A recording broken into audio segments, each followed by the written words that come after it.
আসসালামু আলাইকুম। টানা অনেকদিন বৃষ্টির পরে আজকে আকাশটা একটু পরিষ্কার হইলো। আমি চিন্তা করলাম যে আজকে অনেকদিন পরে বিলে যাই।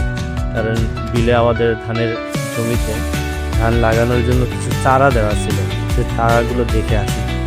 যাওয়ার পথে কিছুক্ষণ পরে দেখলাম যে একটা জমিতে পেয়ারা বাগান, বড়ই বাগান, সরি বড়ই বাগান, বড়ই বাগানের মাঝখানে আবার মরিচের চাষ করছে। দেখতে দেখতে অবশেষে আমার চারার কাছে চলে আসলাম। চারাগুলো দেখতে আলহামদুলিল্লাহ খুবই সুন্দর হয়েছে। খুব সুন্দরভাবে চারাগুলো বেড়ে উঠতেছে। জমিতে পানিও আছে কিছুটা। ধানের চারাগুলোর জন্য খুব উপকারী পানিটা এখনকার জন্য।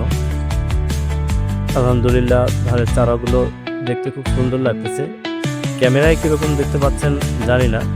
দেখতে দেখতে যখন আমি বাড়িতে ফিরলাম, বাড়িতে ফেরার কাছে দেখলাম যে আকাশটা খুব সুন্দরভাবে একদিকে মেঘ সাজাচ্ছে, অপর দিকে আবার একটু পরিষ্কার। দেখতে আমার কাছে খুবই ভালো লাগলো। মনে পড়লো যে এই ভিউটা আপনাদের সাথে শেয়ার করি, তাই এই ভিডিওটা করা। অবশেষে বাড়িতে চলে আসলাম এইগুলো দেখতে দেখতে। সবাই ভালো থাকবেন। আসসালামু আলাইকুম।